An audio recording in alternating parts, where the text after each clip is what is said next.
Avez-vous déjà entendu parler du palais de Brocard? Mais si, bien sûr. C'est le palais des 2 fées célestes qui tissent tout le long du jour les nuages pour l'empereur du ciel. Vous vous tromperiez bien si vous les croyez heureuses de leur sort, car les 2 fées s'ennuient à mourir dans leur palais. Un jour d'ailleurs, elles se sont sauvées. Écoutez plutôt. Ce jour-là, c'était l'anniversaire de l'empereur du ciel, et tous ses serviteurs étaient occupés aux préparatifs d'un grand festin.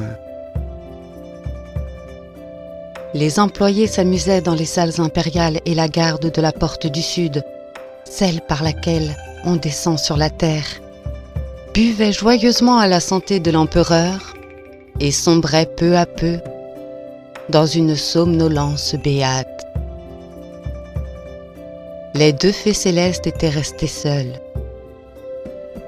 Dans leur merveilleux palais, elles s'ennuyaient de vivre constamment dans la béatitude, de boire tous les jours du nectar et de tisser tous les jours un nuage en forme d'enclume et 7 nuages blancs moutonneux.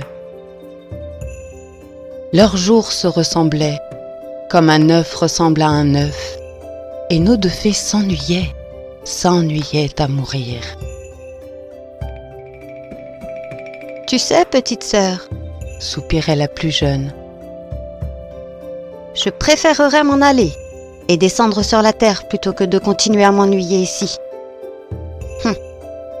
Les hommes ne connaissent pas leur bonheur. Tant de travail et toujours du nouveau, ça me plairait tellement. À moi aussi, continua l'aînée. Et si tu voyais leurs montagnes et leurs rivières qui serpentent, que c'est beau. Rien de pareil dans ce palais ennuyeux. Et si nous nous sauvions? Le chemin n'est pas long de la pensée à l'acte. Les 2 fées célestes se mirent en route et sur la pointe des pieds, tout doux, elles se faufilèrent jusqu'à la porte du sud qui conduisait à la terre. Les gardes dormaient profondément. Les 2 jeunes filles se glissèrent dehors furtivement.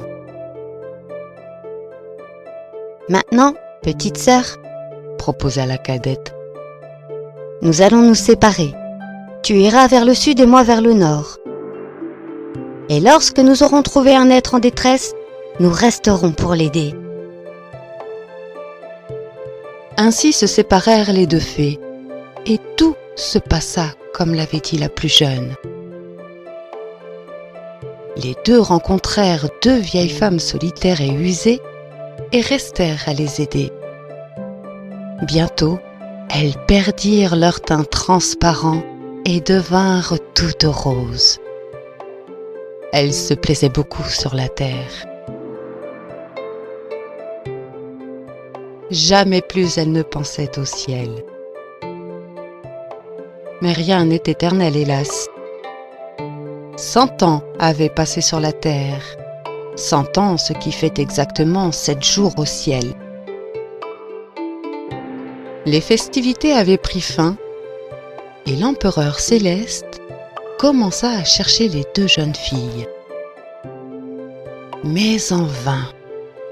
Elles étaient introuvables. Où sont-elles donc passées? Gronda l'empereur. Voilà un moment qu'il n'a pas plu. Et j'aurais besoin qu'on me tisse au plus vite un nuage d'orage. Et l'empereur fit chercher les 2 fées. Les serviteurs revinrent bientôt pour lui apprendre que la porte du sud était ouverte et que les 2 jeunes filles s'étaient probablement sauvées. C'est un comble! S'écria l'empereur. Qu'on me les ramène au plus vite! Sinon, j'enverrai sur la terre une sécheresse abominable. Alors, les messagers célestes descendirent sur la terre à la recherche des deux fées. Ils les trouvèrent enfin, mais les jeunes filles ne voulaient pas rentrer. Pourtant, il fallut bien se rendre. Pouvait-on désobéir à un ordre de l'empereur du ciel? Tête baissée, les yeux pleins de larmes, les deux fées reprirent le chemin du ciel. En arrivant devant la porte du sud, la plus jeune dit : « Petite sœur, je crois que je mourrai de regret si je ne peux plus regarder le monde en bas. » L'aînée hocha la tête en soupirant, puis elle dit : «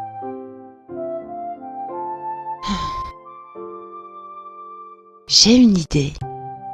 Jetons nos miroirs.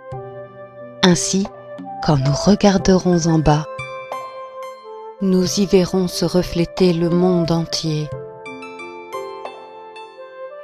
Alors, les deux jeunes filles sortirent leurs miroirs de leurs larges manches et les jetèrent en bas. Les miroirs descendirent en scintillant.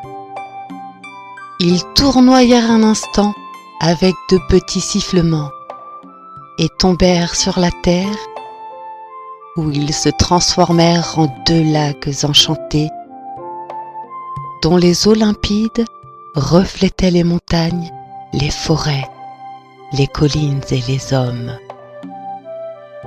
Et savez-vous où sont ces deux lacs? L'un est en Chine, c'est le Grand Lac occidental, et l'autre au Vietnam, à Hanoï.